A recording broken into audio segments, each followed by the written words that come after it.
Assalamualaikum warahmatullahi wabarakatuh. Para pemirsa yang dirahmati, yang dimuliakan, yang selalu ingin mendapatkan cucu rahmatnya daripada Allah Subhanahu wa Ta'ala. Pemirsa, para hadirin, ada 6 perkara penyakit rohani yang ada pada kita. Ya, sebagaimana ini Pak, sebagaimana jasmani punya bakteri penyakit, begitu juga rohani kita juga ada 6 perkara penyakit yang ada pada dalam diri rohani kita. Karena semua penyakit itu sumbernya daripada rohani kita. Bila rohaninya sehat, maka otomatis fisiknya juga akan sehat, jasmaninya akan sehat. Karena sumbernya akibat daripada kekotoran rohani kita. Apa penyakit 6 penyakit itu yang kita akan dimujakarahkan ini? Pertama, manusia punya penyakit yaitu syirik. Syirik yaitu kemusyrikan yang ada kepada kholiknya, kepada penciptanya, kepada Allah. Jadi dia meyakini selain Allah ada kekuatan, ada kehebatan yang dia selalu mengharap, meminta, memohon kepada selain Allah. Padahal makhluk nggak bisa apa-apa, nggak bisa membuat manfaat apa-apa. Itu dijadikan sandaran. Ini satu kemusyrikan pertama. Kemudian yang kedua penyakit manusia ini yaitu tidak mengikuti cara Nabi. Dia beramal, dia berbuat tidak ada contoh Nabi. Itu bid'ah. Bid'ah itu tidak cara Nabi yang diikutin, yang dijadikan tujuan, yang dijadikan idola. Itulah menjadikan suatu idolanya bukan Nabi, Pak. Pak, Nabi itu idola kita, panutan kita, uswah kita, pedoman kita. Nah, ini bukan Nabi, Pak, dijadikan tujuan. Ya enggak? Tapi selain Nabi, itulah namanya menjadikan selain Nabi jadikan ikutan. Jadi Nabi palsu. Itu yang kedua. Yang ketiga, yaitu yang itu suka berbuat kerusakan, berbuat onar, berbuat kejoliman kepada diri sendiri. Obatnya apa? Obatnya sholat yang khusyuk. Bila dia sholat yang khusyuk dengan wudu yang tertib, maka sholat tersebut akan bisa menghilangkan kerusakan, kepasatan yang ada pada diri seorang hamba tadi. Jadi sholat yang khusyuk, yang benar-benar konsentrasi, yang benar hanya sholatnya yang benar sesuai dengan kehendak Allah, maka sholat itu menjadikan dia bisa tercegah daripada fasad dan mungkar. Satu, yang kedua, ketiga, keempat. Penyakit manusia yaitu yang keempat, bodoh, lalai. Jadi jahil atau bodoh. Jadi jahil ini dia tidak punya ilmu dalam hidup ini. Dia nggak tahu apa perintah-perintah Allah yang harus dilaksanakan. Dia nggak mengetahui dari apa yang Allah kehendaki dalam diri seorang hamba ini. Bagaimana cara kita membuat suatu akhlak kita pada akhlak dengan saudara kita, tetangga kita, akhlak kita dengan teman-teman kita. Ini semua mereka enggak misalkan hak kewajibannya. Maka ini dikatakan jahil dan lalai. Lawan jahil ini obatnya adalah ilmu. Jadi kita harus punya ilmu kita untuk mengetahui perintah Allah. Jangan sampai kita ini beramal tidak ada ilmu. Maka lawan jahil adalah bodoh, adalah ilmu.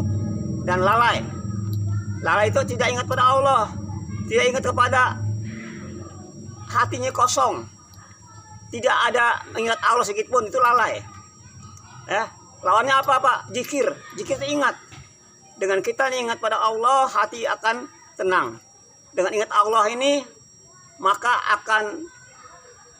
akan jalan keluar akan Allah datangkan. Bermacam-macam jalan kemudahan Allah datangkan. Itu sifat manusia yang keempat adalah bodoh, dan lalai. Yang kelima, penyakit manusia yaitu suka pecah belah. Suka dia hobinya perpecahan, pertengkaran. Masing-masing individu tidak mau disatukan. Padahal umat Islam ini, kekuatan Islam ini kalau bersatu, kalau dia hatinya bersatu, tidak ada perpecahan, itulah syarat kita ini mendapatkan daripada perlindungan Allah. Hati ini bersatu, tidak ada perpecahan. Perpecahan itu akan mendatangkan murkanya Allah. Dan yang ke-6 yaitu penyakit manusia ialah ria, ingin dipuji, ingin dipuja, ingin dipamerkan daripada amalnya dilakukan. Ini ria. Nah, obatnya adalah ikhlas karena Allah. Yang ke-7 yaitu cinta dunia, takut mati. Ini sikap manusia, penyakit manusia yang ke-7 ya, cinta dunia, takut mati. Orang sudah takut orang cinta dunia itu, hadirin, pasti akan takut mati. Waktu satu paket, orang cinta dunia pasti takut mati. Karena kehidupan dunia ini, Pak, kalau orang-orang yang hatinya dekat pada Allah, dia tidak takut pada kematian. Kematian itu akan menyenangkan bagi dia. Kematian itu akan berjumpa dengan dengan Tuhannya. Dia, karena orang Islam itu di dunia ini sebagai penjara. Maka kematian itu sebagaimana orang keluar dari penjara, bebas. Nah, dikenal dunia ini semua ada aturan, ada ikatan, ada rambu-rambu yang harus ditatuhi dunia. Nah, mana orang-orang yang gak beriman, dia semau dia hidup. Orang yang tidak ada agama, dia hidup semau dia, tidak ikut aturan. Nah, tapi orang beriman tuh dia ikut perintah Allah dalam apapun. Nah, itu makanya cinta dunia, takut mati. Dan orang sudah menyintai dunia, takut mati, Pak. Hartanya takut hilang, ditinggalkan hartanya, atau harta meninggalkan dia. Kena dua saja, Pak. Harta meninggalkan kita bangkrut, atau kita meninggalkan harta, atau kita meninggal. Jadi dua, Pak. Maka orang beriman itu tidak takut mati, Pak. Mati itu suatu perkara yang didambakan bagi orang beriman, bahkan menunggu kematian. Dengan mati dia akan menjumpa dengan Allah penciptanya. Dengan kematian dia akan mengalami alam kubur. Jadi bagaikan kubur menjadikan taman surga di kubur, ya, di masar, di sirot, dia akan mengalami kenyamanan, Pak, orang-orang yang beriman ya. Maka tidak ada rasa gulana, tidak ada rasa gelisah, tidak ada rasa kecewa. Orang-orang yang hatinya hanya ada Allah. Nah, maka obatnya daripada kita cinta dunia ini, kita harus sementara hijrah, meninggalkan kesibukan dunia untuk kita menuju pada rahmat Allah, menuju pada ampunan Allah, menuju pada mencari ridhonya Allah. Kita harus hijrah, Pak, ya. Itu 7 penyakit. Pertama, syirik. Yang kedua, penyakit manusia ini suka mengidolakan, menjadikan tujuan selain Nabi. Yang ketiga yaitu manusia bodoh dan lalai. Obatnya ilmu dan zikir.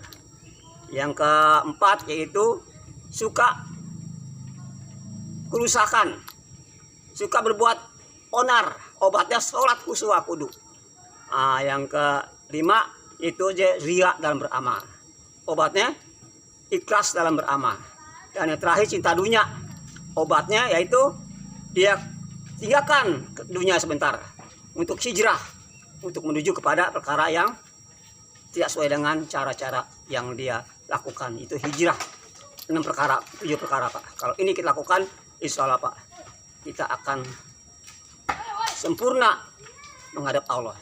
Kita akan sempurna Islam kita. Kita akan diberikan suatu jalan-jalan yang Allah bimbing dalam hidup kita. Subhanallah wa bihamdihi, subhanahu wa bihamdika, astagfirullahaladzim.